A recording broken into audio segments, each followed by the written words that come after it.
আসসালামু আলাইকুম রহমতুল্লাহ। প্রিয় শিক্ষার্থী বন্ধুরা, কেমন আছেন সবাই? আজকে শিক্ষক নিবন্ধন কলেজ পর্যায়ে আসা বিগত সকল বাগধারা ও বাগবিধি নিয়ে আলোচনা করব। যারা 19তম নিবন্ধনে অংশগ্রহণ করতে যাচ্ছেন, একেবারে বিগিনার, আপনাদের জন্য এটা খুবই উপকারে আসবে। এইভাবে সাজিয়ে গুজিয়ে প্রত্যেকটা বিষয় যদি আমরা পড়ালেখা শুরু করি তাহলে ওইটা অনেক সুন্দর হবে এবং আমাদের প্রস্তুতি অনেকটা এগিয়ে রাখতে সাহায্য করবে। আমি এখানে 18তম থেকে প্রথম পর্যন্ত সবগুলো বাগধারা বাগবিধি এখানে উল্লেখ করেছি। সাধারণত পরীক্ষাগুলোতে কোনো সময় 2টা অথবা 1টা, মানে মোটামুটি প্রত্যেক নিবন্ধনে 2টা অথবা 1টা পরীক্ষা এসে থাকে। আপনারা আমার সাথে সাথে এইগুলো খুব ভালোভাবে পড়ে নেবেন, ইনশাল্লাহ আপনাদের জন্য অনেক ভালো হবে। আকাশ কুসুম অসম্ভব কল্পনা, এইটুকু পরীক্ষায় প্রশ্নে থাকবে আর এইটুকু আপনাকে অ্যান্সার করতে হবে। এইটুকু খুব ভালো করে মুখস্থ করে রাখবেন। সাক্ষী গোপাল নিষ্ক্রিয় দর্শক। ধামাধরা, এটা তোষামোদকারী অর্থে ব্যবহৃত হয়।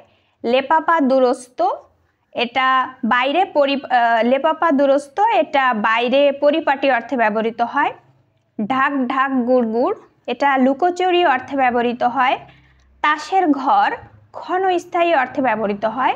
তামার বিষ অর্থের কুপ্রভাব অর্থে ব্যবহৃত হয়। গবর গণেশ নিরেট মূর্খ অর্থে ব্যবহৃত হয়। একাদশে বৃহস্পতি সৌভাগ্যের বিষয় অর্থে ব্যবহৃত হয়। পুকুর চুরি মানে বড় ধরনের চুরি অর্থে ব্যবহৃত হয়। ইঁদুর কপালে মন্দ ভাগ্য অর্থে ব্যবহৃত হয়। ঘরে শত্রু বিভীষণ কপট স্বজন অর্থে ব্যবহৃত হয়, মানে খারাপ আত্মীয় অর্থে ব্যবহৃত হয়। রাবণের চিতা চির অশান্তি অর্থে ব্যবহৃত হয়। নদের চাঁদ সুন্দর অথচ অপদার্থ অর্থে ব্যবহৃত হয়। খোদার খাসি ভাবনা চিন্তাহীন অর্থে ব্যবহৃত হয়। গৌরচন্দ্রিকা ভূমিকা বা ভনিতা করা অর্থে ব্যবহৃত হয়। ধর্মের সার স্বেচ্ছাচারী ব্যক্তি অর্থে ব্যবহৃত হয়। ফফর দালালি গায়ে পড়ে মাতব্বরি অর্থে ব্যবহৃত হয়। পো ধরা মোসাহেবি করা অর্থে ব্যবহৃত হয়। জবরজং রুচিহীনভাবে জমকালো অর্থে ব্যবহৃত হয়। আমরা তো কখনো কখনো আসলে এটা দেখে থাকি যে অনেক জমকালোভাবে কোনো প্রোগ্রাম অনুষ্ঠান অনুষ্ঠিত হয়, কিন্তু আসলে সেখানে রুচিশীলতা থাকে না, রুচিহীনভাবে অনেক টাকা পয়সা মানুষ খরচা করে। ঘটিরাম অপদার্থ অর্থে ব্যবহৃত হয়। বাদুর ঝোলা কষ্ট করে ঝুলন্ত অবস্থায় স্থানান্তর গমন, এটা সাধারণত আমরা বলে থাকি যে সরকারি বাসে ছাত্রছাত্রীরা বাদুর ঝোলা অবস্থায় যাতায়াত করে। অন্ধি সন্ধি ভেতরের কথা অর্থে ব্যবহৃত হয়। 49 বায়ু, এটা পাগলামি অর্থে ব্যবহৃত হয়। লেজে খেলানো চাতুরি করা অর্থে ব্যবহৃত হয়। ধর্মপুত্র যুধিষ্ঠির, এটা ধার্মিক অর্থে ব্যবহৃত হয়। এখানে এটা হচ্ছে 16 কড়াই কানা, এখানে একটু স্পেলিং মিস্টেক আছে। 16 কড়াই কানা মানে সব অসার অর্থে ব্যবহৃত হয়। 8 কপালে হতভাগ্য অর্থে ব্যবহৃত হয়। ঘর ভেদে বিভীষণ ঘরের শত্রু অর্থে ব্যবহৃত হয়। রাজ্যটক সুন্দর মিল অর্থে ব্যবহৃত হয়। 7 জন্ম কখনো, মানে আমরা এরকম অনেক সময় বলি না যে এরকম বেয়াদব ছেলে আমি 7 জন্মেও দেখিনি, তাই 7 জন্ম কখনো অর্থে ব্যবহৃত হয়।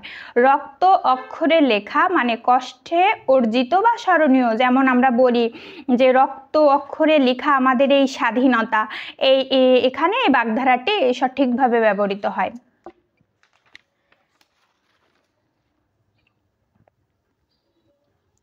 কংস মামা মানে নির্মম আত্মীয়। দাঁত খিঁচুনি অর্থ, এটা দাঁত বের করে তিরস্কার করা অর্থে ব্যবহৃত হয়। বিষ বৃক্ষ যা লালন করলে ধ্বংসের কারণ হয়, এই অর্থে ব্যবহৃত হয়। আষাঢ়ে গল্প অবিশ্বাস্য কাহিনী অর্থে ব্যবহৃত হয়। 18 মাসে বছর, এটা দীর্ঘসূত্রিতা অর্থে ব্যবহৃত হয়। আমাদের বাংলাদেশের সরকারিও কাজকামগুলো সাধারণত 18 মাসে বছর হয়, আমরা এটা দেখতে পাই। ব্যাঙের সর্দি অসম্ভব ব্যাপার অর্থে ব্যবহৃত হয়। হস্তি মূর্খ বোকা অর্থে ব্যবহৃত হয়। বিড়ালের আড়াই পা এটা বিহায়াপনা অর্থে ব্যবহৃত হয়। তো এই হচ্ছে আজকের ভিডিওর টপিক। আমি মূলত 18তম পর্যন্ত যতগুলো বাগধারা ও বাগবিধি এসেছে নতুনদের জন্য আমি খুব সুন্দরভাবে নোট করে আপনাদের উদ্দেশ্যে ভিডিও তৈরি করলাম। আপনারা অবশ্যই এগুলো পড়ে ফেলবেন এবং এটার পিডিএফ যদি প্রয়োজন হয় মারুফা একাডেমি ফেসবুক পেজে SMS করবেন, আপনাদেরকে ইনশাল্লাহ পিডিএফ প্রোভাইড করা হবে। আর এরকম নতুন নতুন আরও ভিডিও পেতে আমাদের ইউটিউব চ্যানেল সাবস্ক্রাইব করবেন, আমাদের ভিডিওটিকে লাইক কমেন্ট এবং শেয়ার করবেন। তাহলে নতুন কোনো ভিডিও নিয়ে আবারও দেখা হয়ে যাবে ইনশাল্লাহ। সেই পর্যন্ত সবাই ভালো থাকবেন, সুস্থ থাকবেন। আল্লাহ হাফেজ।